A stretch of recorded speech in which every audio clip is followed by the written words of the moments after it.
Watchers.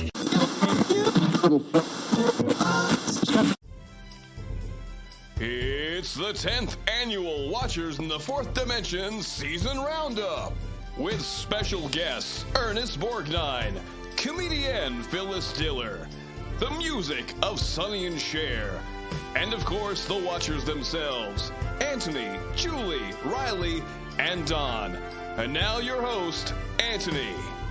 Hello and welcome back to Watchers in the Fourth Dimension. I'm Anthony. I'm Don. I'm Julie. And I'm Reilly. And we have come to the end of another season, which means that it's time for our Season 10 retrospective, when we'll look back on the season with our usual blend of award-style categories, quantitative measures, and questions from our friends from social media. But before we get into that, I'm going to take a quick look at the mail. It's been a while since we last recorded. I went traveling, I got COVID, Reilly went traveling, so it's been about 6 weeks-ish. So we've got quite the bumper amount this episode. First up, some mail looking back at Frontier in Space. We'll start with our old friend Beardo Beatnik, who responded directly to the mail that was read out in that episode, stating, "To answer your question at the top of the episode, Julie, yes. Yes, we do all like you better."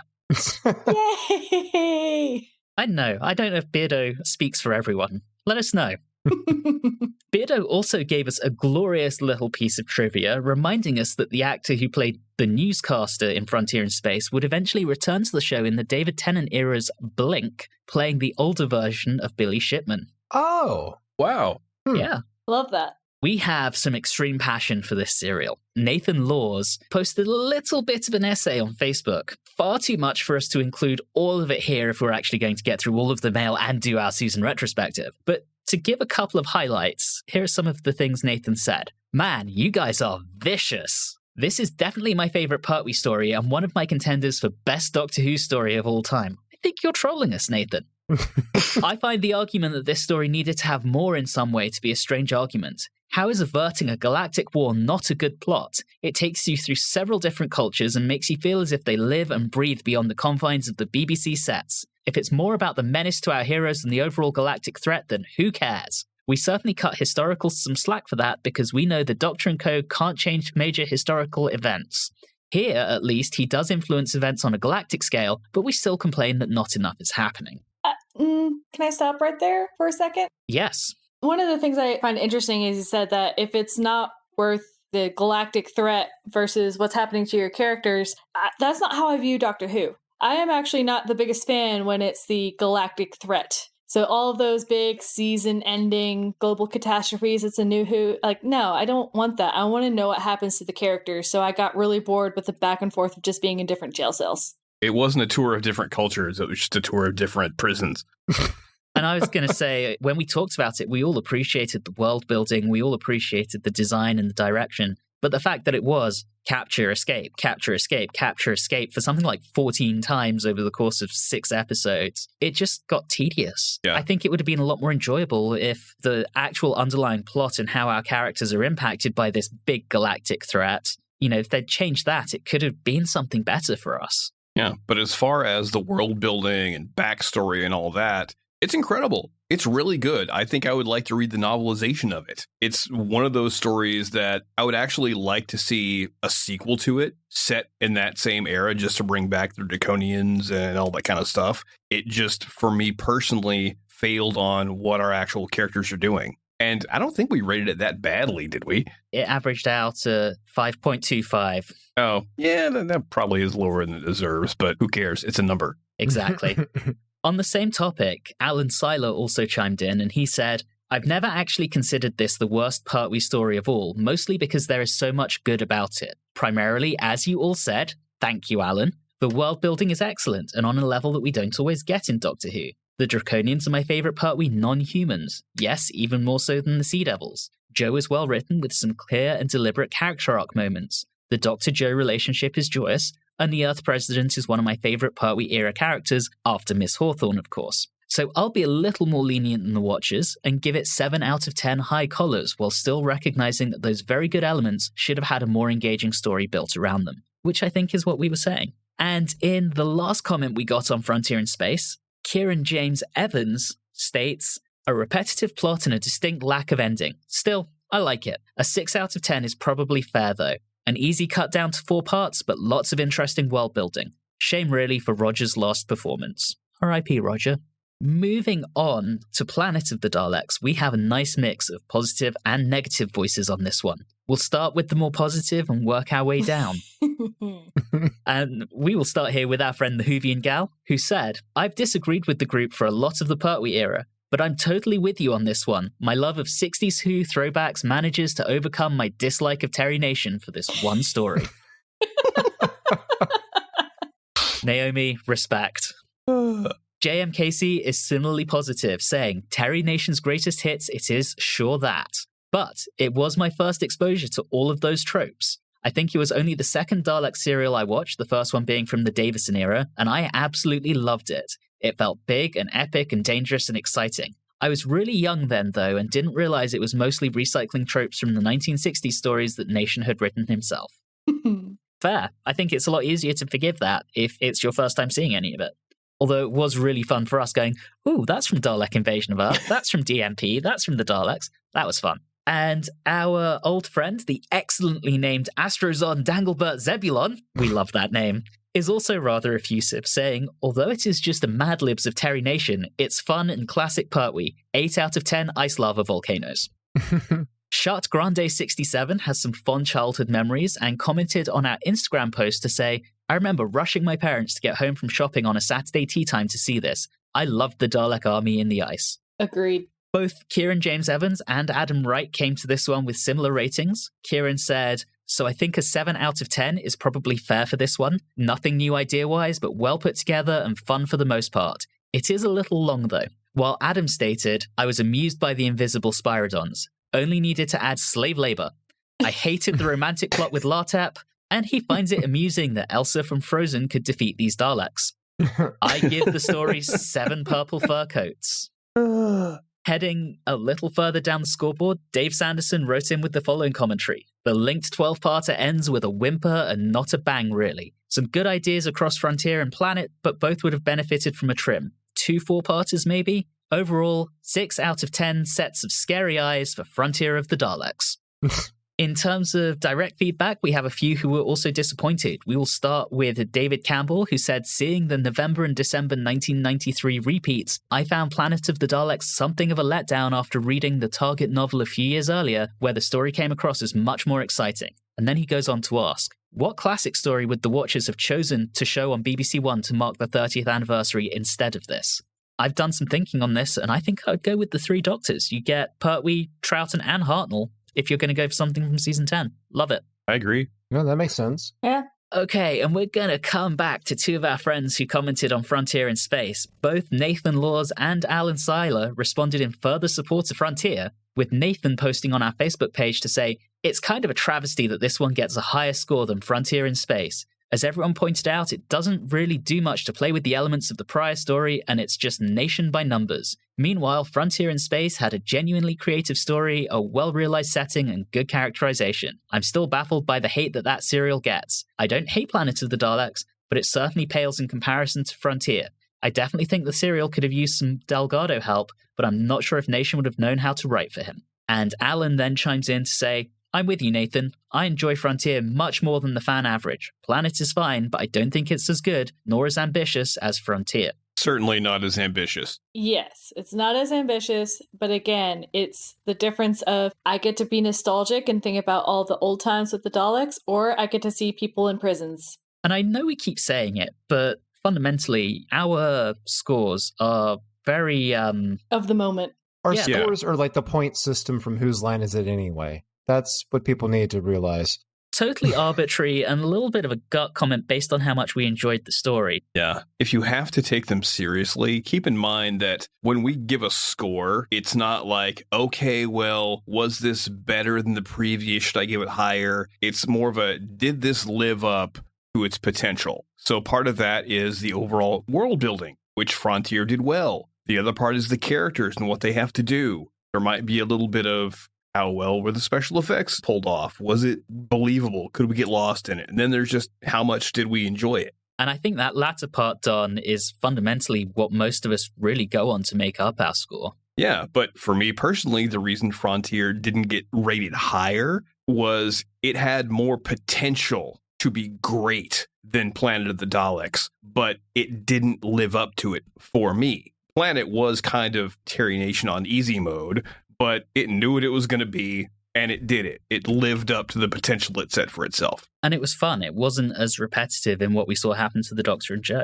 Exactly. Let's move on from that. Last, but very much not least, Richard Elsie wrote in with the following suggestion. Maybe you should do a comparison with Terry Nation's other work, Blake 7, and see if you can spot tropes in common. You know, guys, I would love to do a Blake 7 spin-off of Watchers in the Fourth Dimension. We'd call it Watchers in the Terran Federation, abbreviated, of course, to WTF. It would be fantastic. And guess what? It still works because I haven't seen any of it. Yeah. Nor have I. We might make that happen eventually, coming soon to a podcasting app near you. Which means a couple of years. Yes. Yeah, absolutely. We just got to wrap up this Doctor Who thing first. That won't take too long. How long could the show possibly last? Anyway, that wraps up our mail. And as a reminder, we really love hearing all of your feedback, comments, and questions. And as you've heard, we do try to read out as many of them as possible. You can reach us on Facebook, Instagram, and Twitter at Watchers4D or via email at watchers4d@gmail.com. Let us know what you're thinking. And with that, we'll move into our Season 10 retrospective. To recap what we said at the beginning, we will kick off with our award-style categories, which we will answer in reverse alphabetical order. So Reilly will answer first, followed by Julie, then Don, and finally myself. After that, we move into our quantitative metrics, and then we'll wrap it up with questions gathered from Facebook, Instagram, and Twitter. So we're just going to go ahead and jump right in. And the first category is Best and Worst Stories. And our options here from Season 10 are The Three Doctors, Carnival of Monsters, Frontier in Space, Planet of the Daleks, and The Green Death. Reilly, over to you. This is a tough one because just like last season, the quality of all the serials are good. There aren't any stinkers. I went back and forth on this, and even though I had The Green Death rated higher, but as we talked about our rating system, it is arbitrary and could be depending on your mood. I actually think The Three Doctors is best, at least today. It has so much going for it, and I believe my initial rating was based on the high expectations of The Three Doctors, and I didn't think it hit it. But looking back at it, I really appreciate it more. And it's interesting that The Green Death and The Three Doctors feel to me like building blocks for New Who, because one of them shows you how to do a multi-doctor story, and I think The Green Death shows you a really good way of doing a companion farewell story. And for worst story, like I said, there isn't anything that's bad. So I have to, and even though we just talked about this, I have to pick the one I liked the least is Frontier in Space.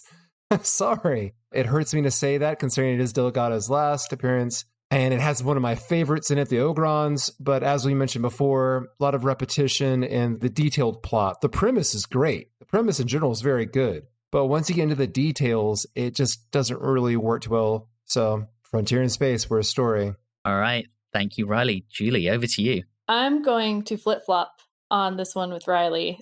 I think a part of me enjoys The Three Doctors more, but I personally think that The Green Death is realistically a better story because it is a 6-episode serial, but it does a really good job of keeping you interested and entertained. It doesn't do a lot of repetitiveness like we saw in Frontier in Space. There was really good props. I liked all of the additional characters. I thought Boss was hilarious. The only bad thing about it was a little bit bad of use of CSO, but I looked over that pretty easily.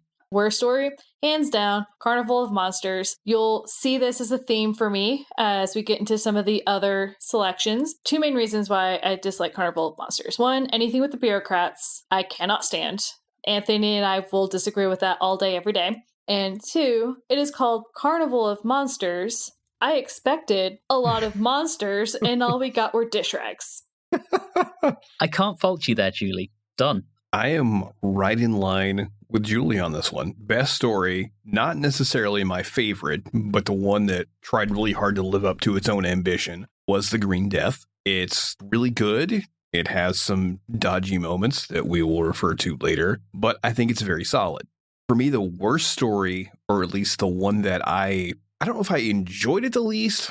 I did have quite a few complaints on it, and it hasn't left an impact on me, except for when I think back to it, my memory is just of irritation, is Carnival of Monsters. too many bureaucrats arguing. Not a single clown. There's no cotton candy either. That's not much of a carnival. So, yeah, that's, I think, the worst. Not that there's anything that's particularly awful in this season. That's what I think. Yeah, and honestly, I'm inclined to agree with Don and Julie on both of those. Again, there's nothing terrible this season. Everything is solid. Where it's enjoyable, it's really enjoyable. Where it's not so good, it's average. I mean, there's nothing bad about this season at all. I went with The Green Death. I really love it. As I said when we recorded it, I think spending a lot of time in my childhood in South Wales probably biased me a little, having Welsh heritage myself. But it was fun. You know, it had a lot of fun characters. I enjoyed Boss. I enjoyed Stevens. I enjoyed Elgin. I enjoyed all of our Welsh yokels. It was great. It wasn't perfect. Again, the bad CSO that we will come back to later being the exact case in point. In terms of my least favorite, again, Carnival of Monsters. There's nothing offensive about it. It's a solid enough story, but it's probably more forgettable than anything else for me this season. And I know we were harsh on Frontier in Space, but I think Carnival of Monsters, you know, there's not even something extremely repetitive to keep our interest, and that's despite something being in a time loop. So that's where my vote lands. Next up, and there are no nominations to this one, can be literally anything that happened over the course of the season. We have Best and Worst Moment. And again, Reilly, we start with you. Best moment, I am split. Gotta have a tie. First up would be the Brigadier's delivery and line in response to the second Doctor, who offered to play something on his recorder if he could find it. And the three Doctors, and then the line was, "We must be thankful for small mercies." And the second is in Frontier in Space. I loved it so much, is when the Master is muttering to himself after finishing communications with the Daleks by saying, "Don't feel the Daleks indeed, you stupid tin boxes." Just two wonderful character moments from really great supporting players. I just love those two little bits in this season. Worst moment, you know, nothing really stood out to me. So I'm going to have to fall back to the repeated depiction of glistening, multicolored, disgusting glop in Planet of the Daleks.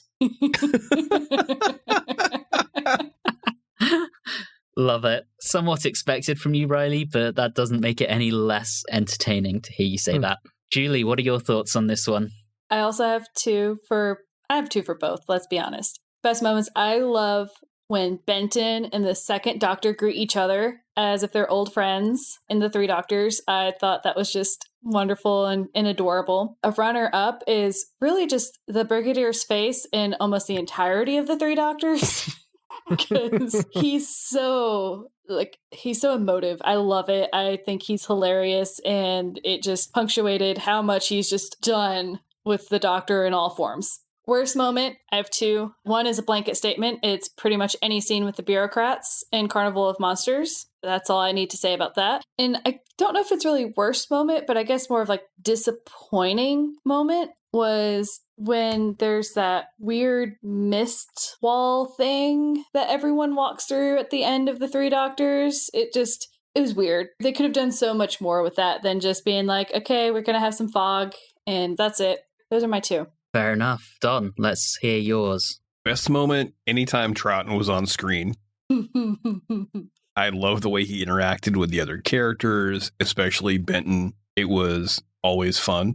My tie for that would be Pertwee in drag and as the milkman in The Green Death.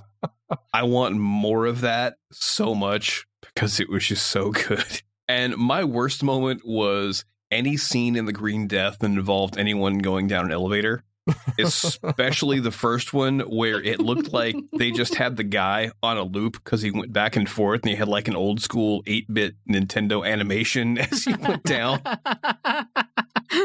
I know exactly what you mean. So amusingly bad. Yeah, I can definitely see that. So for my best moment, I'm thinking seeing Troughton and Pertwee on screen at the same time. As a raging fanboy, that is just so glorious. It's a shame that Hartnell's action in that story was restricted to a video screen given his own ill health, because it would have been even better if we could have seen all three of them acting together and on the same set. But sadly, it just wasn't meant to be. My worst moment was the Ogron-eating testicle monster in Frontier in Space. Dear God, I can see why they rewrote the ending to reduce the amount that thing was in, because it's one of the worst realized monsters we've seen in the show so far. Even worse than the goddamn sleeping bag version of the Axons in the Claws of Axos. Disappointing. Next up, we have Best Lead Actor, and we only have 2 nominations here. We have John Pertwee as the Doctor, and Katie Manning as Jo Grant. So good chance of both of them landing a few nominations. Reilly, let's go. Time to give some love to Katie Manning. When you think about it, her entire course of her span on the show, she has had to effectively act against 2 different doctors, the pre-Sea Devils Third Doctor and the post-Sea Devils Third Doctor. And when you think about that and how big of a change that was, she was the constant that helped that transition go smoothly. And she held down the fort as they basically rewrote the main character. So just wanted to appreciate her as she leaves the show, sadly. Julie. I think this was the hardest season for me to choose between best leads, because for all the reasons Reilly stated with Katie Manning, but I'm actually going to go with John Pertwee this time around. And part of it is predominantly in the 3 Doctors. That interaction that he had with Troughton after they both got over themselves and they actually started working together, it worked really well. They bounced ideas off each other. You could see that there was some sort of chemistry there. And I really enjoyed that piece of it. And obviously he continues to be so much better than his seasons 7 and 8 self. So that's been a big improvement as well. So I just really enjoyed watching him this season. I think that's fair. Don, what are you thinking, John or Katie? I also went with Pertwee by just the tiniest of bits, mainly because this season he seems to be having a lot more fun with the role and doesn't seem, at least he's not written to be so concerned with having that action man appearance. He's a lot friendlier, funnier. We had that one scene in the 3 Doctors where he has the brig pass him carbon rod or whatever it was, and then he just uses it to stir his tea. Little funny moments that were sadly lacking from the show previously, and I really enjoyed that. So we're basically an even split, because like Reilly, I think I'm with Katie Manning here. I think John Pertwee really came into his own in season 9, and season 10 has been Jo Grant's season. I think Katie has acted her heart and soul out. The character, I think, has finally shown that she can be absolutely spectacular. And a big part of that is down to the writing, but I feel like it's 50-50 between that and Katie Manning's portrayal of the character. So knowing that she's gone, I kind of just want to give her some love here and name her as the best lead actor from my perspective. Mr. Pertwee will get one last hurrah next season from me. Next up, we have Best Supporting Actor, and for the first time that we've been doing this, also Worst Supporting Actor. And this is a free-for-all. You can literally pick anyone who is not Katie Manning or John Pertwee on this. And Reilly, we will start with you. Best Supporting Actor. I am going with, here, let me check my notes. Ogron piloting spaceship from Frontier in Space. Actually, I'm going to go with Jerome Willis as Stevens from The Green Death. I really, really liked his death scene. It was good. He stood out. He was strong, in a show that has had a bunch of bureaucrats that have been mind controlled. His performance was strong and didn't seem to by the book and wasn't annoying. Worst supporting actor. Now, this is difficult because I keep thinking of several annoying characters from the season, but that doesn't mean that the acting was poor. That just, especially if the character was meant to be annoying, that means the acting was good. I'm looking at you, Interminorians. So I will go with such a brief moment, but the unit guard from the 3 Doctors. Holy Moses, what's that? That's who I'm going with. That guy. You don't like the Batman sayings, the holy rusted metal Batmans? Like I said, it was tough to find, but I'll go with him. Just that line reading. Yeah. That's a shame, Reilly. I really, really enjoy that. I think that's Dennis Palmer playing Corporal Palmer, the Holy Moses guy. So each to their own. Julie, who are you thinking on these 2? All right. So for Best Supporting Actor, the highlight of Carnival of Monsters, and that's Cheryl Hall as Sherna. I love everything about her. Her outfit, she just wears it with such, I don't know, she's great. Her compassion, her spunk. I just think that she's, again, the shining light in that entire serial. worst supporting. I mean, I don't want to just blanket statement all of the bureaucrats, so I won't. So the person that I chose, I don't think he's like bad, but I just didn't enjoy him. And it was Michael Hawkins as General Williams. Part of it, I think, was partially how he was written, but he just came across as just total arrogance the entire time. And I just did not enjoy his character. Done. I decided to go with someone I was fairly certain no one else would mention. So I'm giving the nod to Harold Goldblatt for Professor Dale in Frontier in Space, mainly because when he showed up, I was fully expecting the next episode to be him and the Doctor like on the run on Earth from various forces allied against him. Obviously, that never happened, but I really liked his performance. So I'm going to give that. For the other one, I'm pretty sure I have to give it to Dennis Parma for the Holy Moses Unit Guard, because if I remember correctly, that guy is the reason this category exists in the first place. Yep. And it wasn't just the one line. Anytime he spoke, it was brilliantly awful. So there you go. So I, for Best Supporting Actor, like Reilly, went with Jerome Willis as Stevens. He is just so good. Every time he's on screen, he steals the goddamn show. Very, very hard not to pick him. And as Reilly said, his death, that moment of silence before the plant explodes with him in it, is just chef's kiss. For Worst Supporting Actor, I went for the wet blanket himself that is Alan Tucker as Lotep. That guy, literally he is trying to save his people, destroy the Daleks, and he's just being emo over Joe. Like, dude, job in hand. And when he's trying to convince Joe, there's just so little conviction in the performance that I just can't believe it. It's just so unbelievable a performance for me. It throws me right out. So for me, 100% Alan Tucker as Lotep. Next up, one of our old favorites, and I'm sure we'll see some commonality between us here. Best villain and worst villain. Reilly. Oh, I should read the nominations, shouldn't I? Yes. The nominations on this one are Omega and or the Gel Guards for the Three Doctors, Kalec and or the Drashigs in Carnival of Monsters, the Master and or the Ogrons in Frontier in Space, the Daleks in Planet of the Daleks, and finally, Boss and or CSO in The Green Death. Reilly, over to you.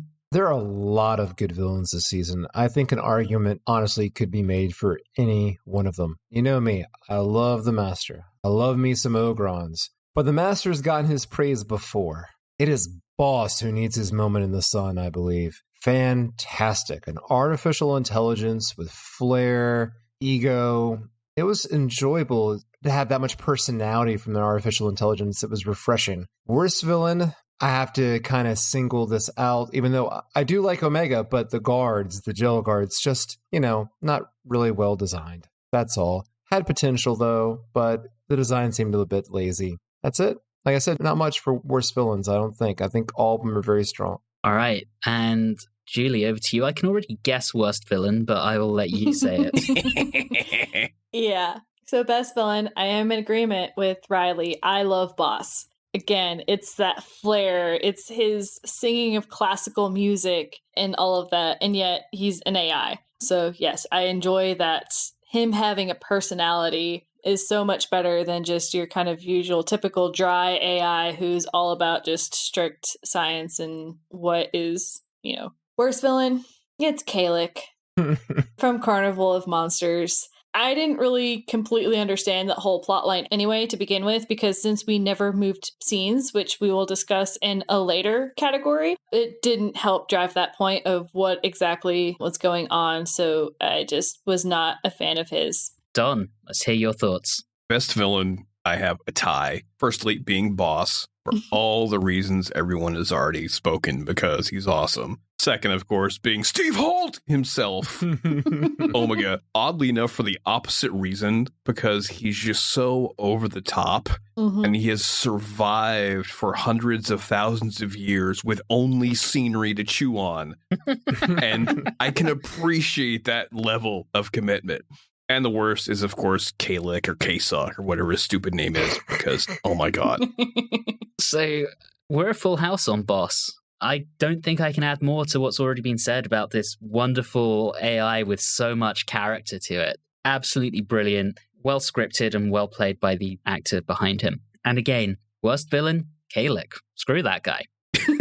Yes. Nothing entertaining there whatsoever. Done. Okay, and with that incredibly short answer from myself, we move on to my personal favorite categories, Best Director and the Richard Martin Award for Worst Director, aka the Dickie. Reilly, who have you got for Best Director and who are you giving your Dickie to?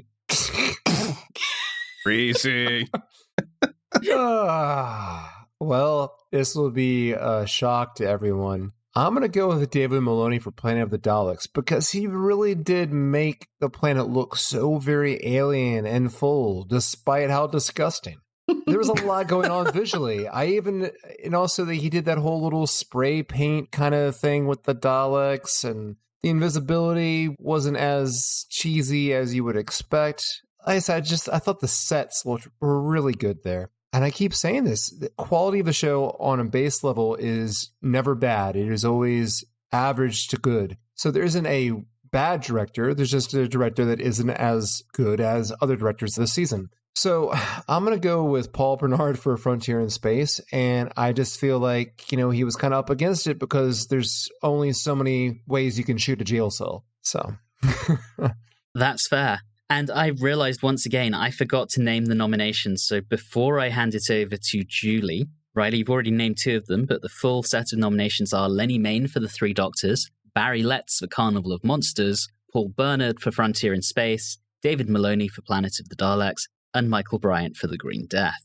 And Julie. Best Director, I'm giving to Michael Bryant. Again, other than those small issues or big issues with CSO, whichever you want to consider that. Everything else I thought was really well realized. All the cuts that were made sense for the story. He kept everyone entertained for those full 6 episodes. And I just thought overall that it was very well done. Worst director for me is Barry Letts with Carnival of Monsters. And part of that is, again, I think there were things that were cut where it was like, you probably should have left some of that in there because then it would have made the story make more sense. Again, not having enough monsters. And I think it's probably similar to some of the other directors, not necessarily their fault, because I know that I think Carnival of Monsters was the lower budget one. So there's only certain things you can do. So there's some limitations, but I think they could have gotten more creative. All right, Don. Best, I am also giving it to Michael Bryant for The Green Death. A very ambitious story. There's a lot of shooting on location.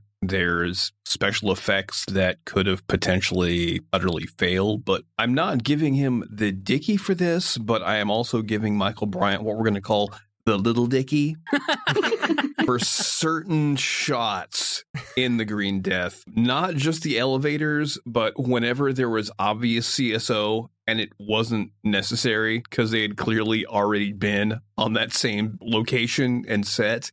Very confusing. But yeah, the actual Dickie is going to Barry Letts for Carnival of Monsters, where you have the bureaucrats talking about their plans always in the same location. And I think that was one of the reasons that just made it kind of boring. And this really shows how wonderfully varied we can be. My nominations here, my best director is, like Reilly, David Maloney, because I think he makes very few bad steps with Planet of the Daleks. It's a very solid story, and to take those 60s style jungles that looked great in black and white, I frequently say black and white hides a multitude of sins. He made it look good in color, and that's impressive. And as Reilly said, all of the gloop and disgustingness looks great. I can even forgive him failing to get a good performance out of Alan Tucker as Lotep. I can forgive that.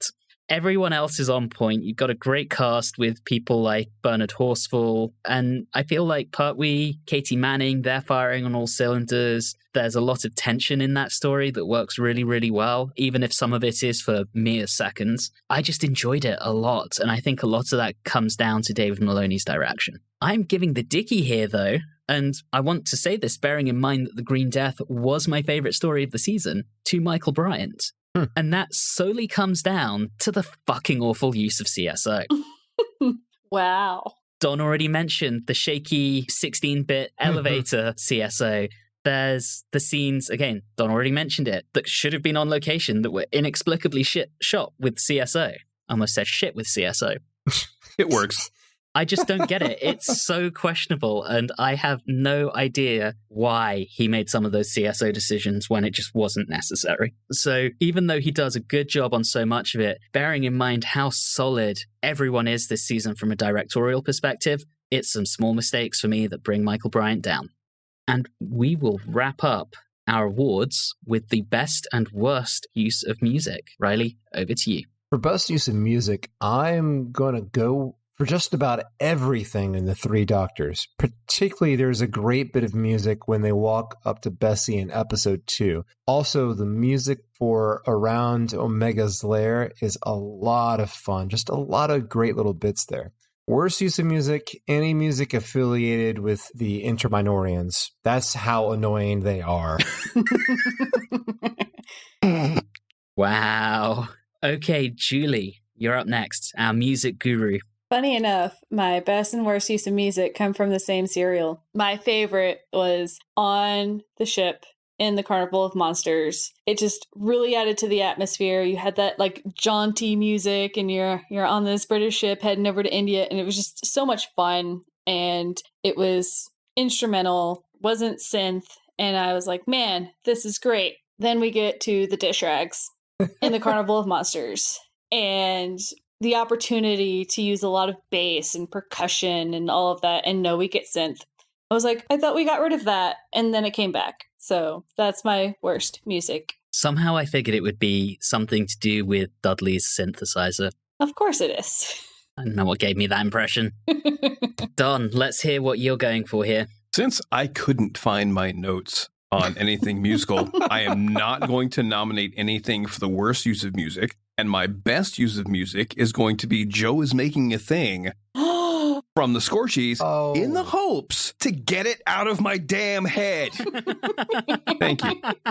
I'll allow it. Not technically part of the season, but it's allowed. It was so much fun, though. Okay, I'm on the same page as Reilly. In my opinion, the best use of music is what I've got as, in inverted commas, the sparkly score to the Three Doctors. Just lots of like little surreal chimes and sparkles that sound great and really give Omega's realm a really otherworldly vibe. Like Don on this one, nothing really stood out to me as being particularly egregious. I think particularly when we look back at previous seasons, looking at you, season 8, Dudley didn't put too many steps out of line here. So I'm just not going to nominate anything, much like Don. So on that rather damp squib, we move on to a recap of our various scores and metrics. So very, very quickly, you look collectively, our best two stories were The Three Doctors and Green Death, which had an average of 8.5, followed by Planet of the Daleks, 7, Carnival of Monsters, 6.25, and in last place, Frontier in Space, 5.25, giving us a season average of 7.10.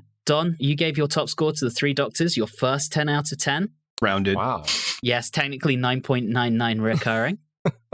Your worst, Carnival of Monsters and Frontier in Space, you gave 5 to each of those. Julie, your top one, Green Death, 8.5. Lowest, Frontier in Space with a 6. There's a theme developing here for everyone except Don. Reilly, your favorite, Green Death, 8 points. Lowest, Frontier in Space with a 5. And then myself, guess what?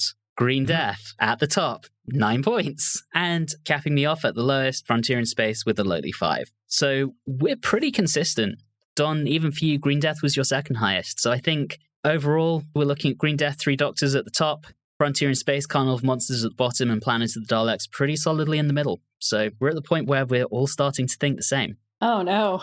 Yeah, I know. that's not any good. Worrying. Looking at our metrics, we only had one Pertwee gun this season in the Green Death. That brings our total series count to 14 Pertwee guns over the course of, at this point, 19 stories. So, he's come down a little on his average gunning. At the camp count, before I total this one up, I do want to suggest something. We did not give anything to Carnival of Monsters, and I think Vorg's coat deserved something. So 2. I would like to move we give that a 2. Fair. Oh, yeah. Which gives us a total of 9 points for the season, making it the Campus Pertwee season so far. And how many points for those were Omega? 5. That's what I thought. Okay. Over half of them were Omega. We gave some to Boss. We gave Boss 2 points. That's fair. And this brings our total series camp count up to 107.5 points. I do want to point out that Season 4 got 19 of those, and Season 3 got 37.5 of those points, mostly due to Marvick Chen, who we awarded 20 points to. Impressive. That's fair.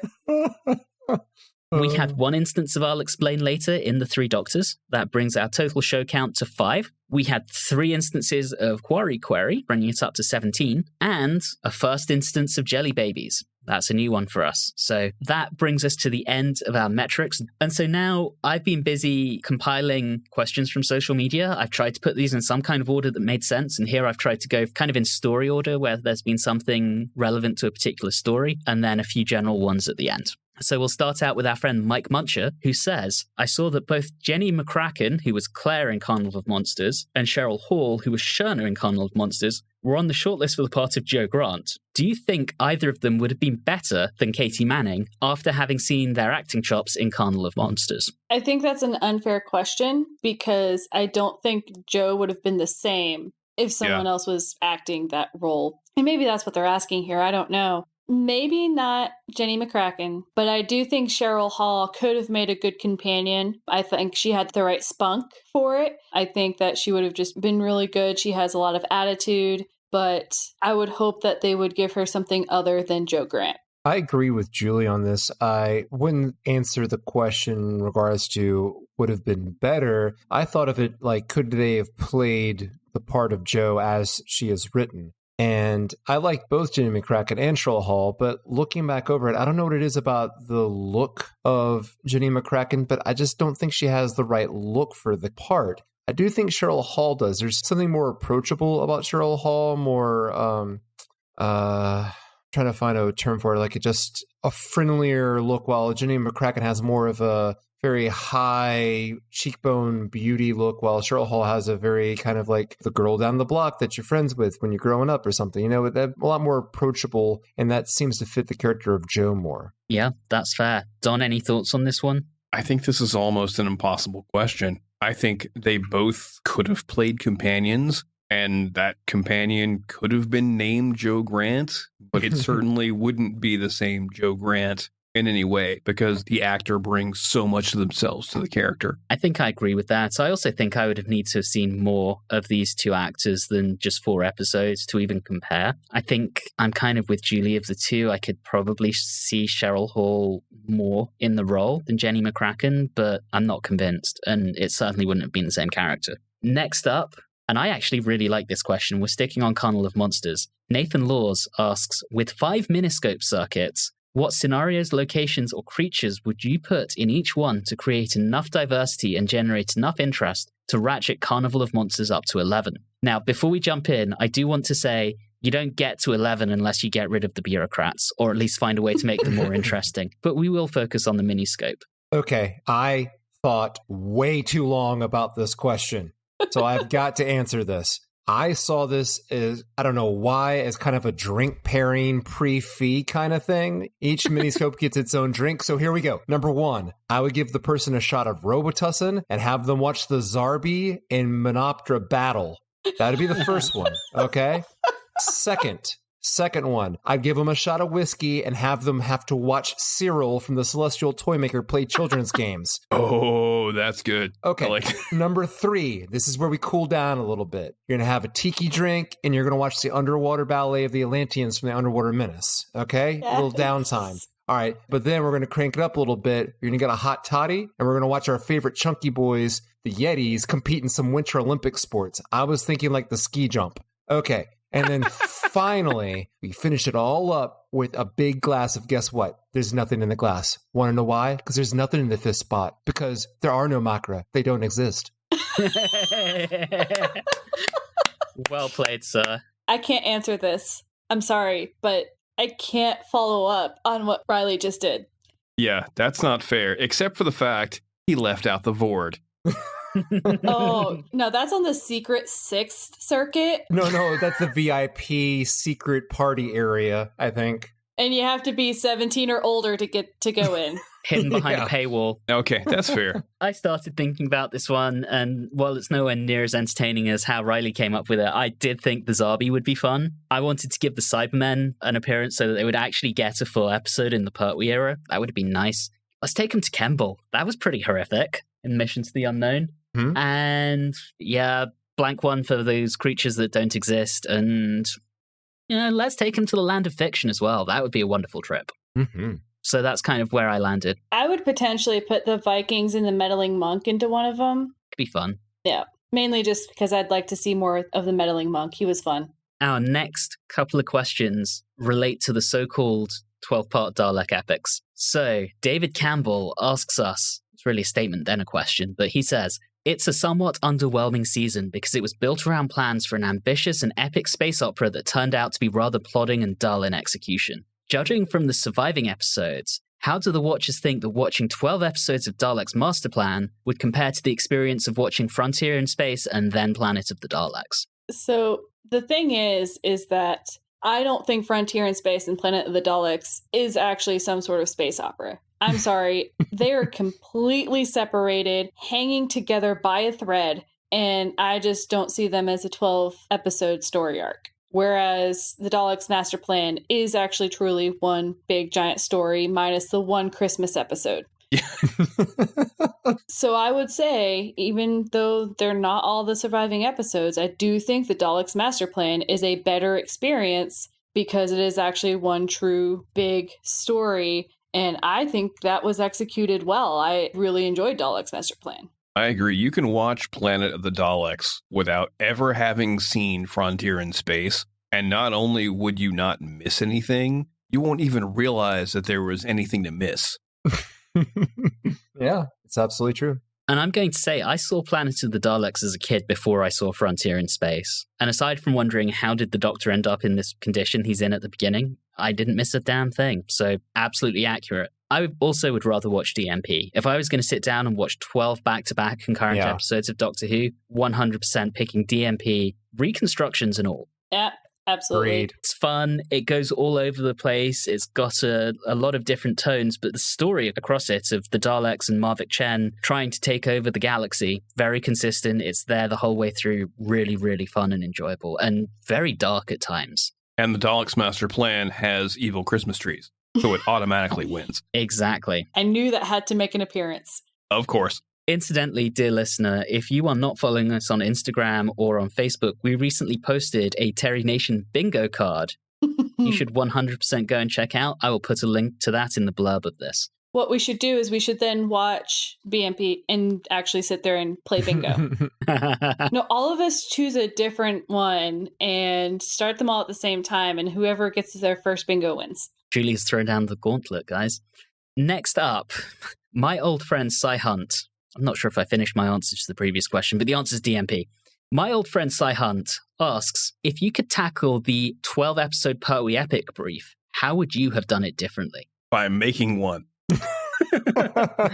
By first off, not having it split out by different writers and directors. I just think that if you're going to do one big story, it's going to have to be the same one. You see it happening in movie franchises when you have different people doing the different parts of a trilogy and people being like, well, this part of the trilogy didn't make sense to the others because there was a different director, there's a different vision. It's just not going to be really cohesive unless you have one writer throughout the entire thing, one director throughout the entire thing. So that would be my first step of tackling that epic. You have to set stuff up within the first few episodes that then pay off during the final ones rather than having two separate things that barely connect. Having an outline would be good.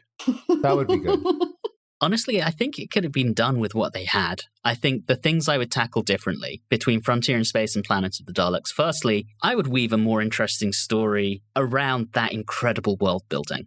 You know, maybe actually have one of the sides believe the Doctor and Jo from the beginning. Maybe it doesn't need the Master. Maybe he's there superfluously and he could have been brought into the Green Death or Carnival of Monsters or one of the other stories to add that additional element. Weave it around that, bring Daleks in a little bit earlier and tie it better together. Maybe at the end you have the humans and the Draconians joining forces to take down the Daleks and save our heroes at the end. bringing them in to fight with the Tharls. Why not? Yeah. Biggest problem that you have there is the fact that I don't think Terry Nation would know how to write that. Yeah. Well, interestingly, I think, again, looking at DMP, while Terry Nation had a co-writer, they each took 6 episodes in Dennis Spooner, you're right, it was the same director. Douglas Camfield did the whole lot, and it damn near killed him, which is why they didn't do that here. But I think it worked so much better as a result. One vision. Yeah, I think they needed to get Malcolm Hulke and Terry Nation in a room together and actually have them outline it and figure out how to tie the two better together. And we probably would have still ended up with a bunch of Terry tropes. But hey, it could have still been fun with that. Next up, we have a first-time person asking a question. Joseph Staub says, and this is really 3 questions in one. Do you feel that the touching moments at the end of The Green Death where the Doctor solemnly drives away alone is earned? Had we seen enough character growth from their first meeting in Terror of the Autons to truly believe that the third Doctor would be that affected by Jo leaving him? And do you think that this is a satisfying conclusion to the Doctor and Jo's arc? Do I feel that it was a touching moment? Did I feel it? You, sir, do I feel that touching moment? How dare you, sir?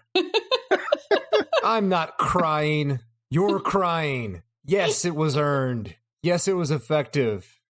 Joseph, I think Riley's about to slap you with a glove. And all honestly, I thought it was great. I thought it was earned. It's even more effective when you realize how much the third Doctor's personality has changed. And you know what? It probably had a lot to do with Jo, which makes that even more important. Absolutely. There was definitely enough character growth. All of you have probably listened to us, and you know that at the very beginning, we were very harsh.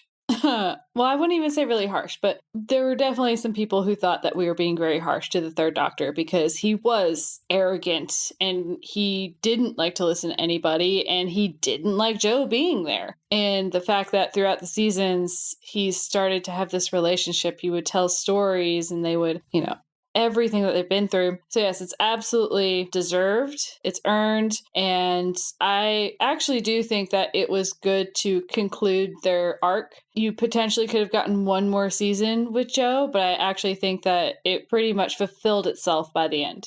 I think I agree with that. And what I found particularly interesting, and I know I mentioned it when we were doing The Green Death, were those little callbacks to the Doctor and Jo's initial relationship in Terror of the Autons that you see paralleled in Professor Jones, where he basically asks her to go make coffee and she's like, oh, am I the tea girl? She's extremely clumsy around him and ruins his experiments in the same way she did in Terror of the Autons with the Doctor. So they do a nice job at tying it up and showing how she's basically spent 3 seasons taming the Doctor a little bit. And now the implication is she's done that. And now she's going to go and do that with Professor Jones. And I think it's 100% earned, that touching moment at the end. Absolutely love it. Don, any thoughts? I think everyone's covered it. Cool. Next up, our old friend with the amazing name, Beardo Beatnik. If you could have a spin-off series with any character from season 10, who would you choose? I would want to see the Shurna adventures post-Vorg. I want the Brigadier in a 70s sitcom. Maybe like an Odd Couple thing where something happens in his life and he has to move in with Benton. But he needs that one character that just is there all the time, just constantly frustrating him because he just needs to have that base of just resigned. I'm here with this person. Why? Why is this me? I would like a music review YouTube channel hosted by Boss. Yes. That's the theme tune would obviously be sung by Boss, right? Yes.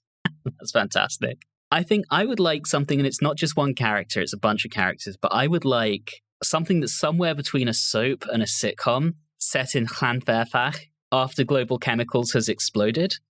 Basically, Elgin is brought back to try and revitalize the area now that the coal and oil industry has been decimated. He's got some enterprising 70s startup to work with the Whole Wheel community, which now has UN funding. And, we just see Welsh village life. And, maybe the Brigadier and Benton can make occasional guest appearances. It would be great. And this would be just a drama. I'm trying to think, I'm going to show my ignorance here. What is the name of that English drama, like a countryside drama, like Somerville? Emmerdale, thank you. It would, but I would want it to be a little bit funny. I would like it to have some humor to it. As I said, halfway between a soap and a sitcom. Gotcha. Yeah, that could be fun. So maybe Emmerdale mixed with Letterkenny? Yes. And I realize I'm going to upset some people by saying this. Mixed with Letterkenny, but actually funny. Fair. I've only watched like an episode, so. I watched a whole season and was like, this is just not doing it for me. Next up, and I had to interpret this one a little, so I'm not sure if this was the original intent, but Rob Levy asks something around the breakup of the unit family. So I interpreted that as the Green Death starts to see the breakup of the unit family. Are you disappointed that the established core of the last 3 seasons is starting to disintegrate? When you watch Doctor Who, it's just an ever-repeating series of getting to know people and having them leave you. Yeah. It had to happen at some point. And that's one of the important things about the show. That's what sets the show apart from so many other shows, is that it's a show that doesn't have that weird TV logic of nothing changes. All these characters stay the same. They're always going to be here with you every week until we get canceled. And they're always in high school somehow. Yeah, exactly. Doctor Who approaches those topics, and that's really refreshing because that's something that we all need to be reminded about. And I think, from my perspective, after 4 seasons, we're finally getting fewer and fewer mentions of Jamie. And if Julie can get over Jamie leaving, the rest of us can get over the unit family breaking up. There's hope for all of us and all sources of loss. Yeah. And as you kind of mentioned that, one of my comments was, I'm kind of glad that it was Joe first, because if it were going to be Benton, I would have been bawling. So I will be sad when we finally get no more Benton. But again, it's how the show goes. We get new characters, we get new people. I'm actually looking forward to a new companion just to get to learn someone new. So it should be fun. Julie, I'll give you a tiny little bit of a spoiler. Benton is one of the last ones standing from UNIT. Yay! I have plenty of time.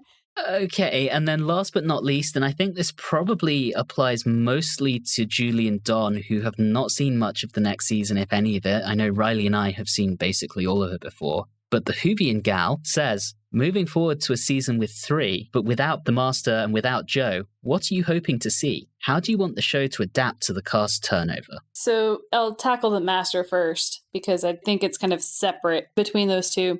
The Master dominated a couple of those seasons. I mean, I get it. He has the charisma, and he was just a wonderful foil to the Doctor. But I'd kind of like to go back to the basics of just finding the weird out there aliens that we've started to get a glimpse of those, but let's delve more into that and not seeing the same person over and over again. I hate to say Monster of the Week, but I kind of want to see Alien of the Week. You're speaking my language. So I still love my historicals, but I know that there's no hope for me there, so I'm going to not dwell on that. So I'll move into the weird instead. As for no Joe, I want the next character to start stronger than Joe was allowed to. I'm not even going to say that she was. I'm going to say she was allowed to. So I'm hoping that it's not going to be another one of those instances where the Doctor becomes a dick again. So fingers crossed. As much as I really love Delgado as the Master, for a while there, I'm pretty sure he had his own unit ID badge just to come and go. And any problem, like, oh no, someone ate all the donuts, it must be the Master, like no matter what it was. So it will be nice to get back to kind of where the show was at the beginning, where they were trying new things, new monsters, new planets, new things. And with that comes a new companion. It'll be one that works well with this Doctor, and we can have some fun adventures with them. I don't think you guys will be that disappointed. Awesome. But we'll see. All right. Well, that is our final question. So with that, we're at the end of the episode. I think we've all enjoyed season 10. It's been solid. There's been nothing that's been crushingly bad in the way of a space pirates. There have even been some outstanding moments through it. So looking forward to seeing where the show goes next. But as we're at the end of the episode, we will be back next time when we head back into the medieval period to encounter the Time Warrior as we kick off season 11. But in the meantime, as always, thank you so much for listening and have a good one. You have been listening to Watchers in the Fourth Dimension with Don Smith, Reilly Schreck, Julie Philippak, and myself, Anthony Williams. This episode, Terry Nation Bingo Card, was recorded on Wednesday the 4th of May 2022. If this is your first time listening into the show, All of our previous episodes are available from wherever you like to get your podcasts. You can interact with us on Facebook, Instagram, and Twitter at @Watchers4D, and you can also email us at watchers4d@gmail.com. If you're enjoying the show, please do subscribe and consider leaving us a review or rating on your favourite podcasting app. All of those things really do help the show. And always remember, this was the season that finally gave us Welsh teeth in a podcast episode title. I've been waiting for this moment ever since Philip Maddock first graced our screens. Bliss.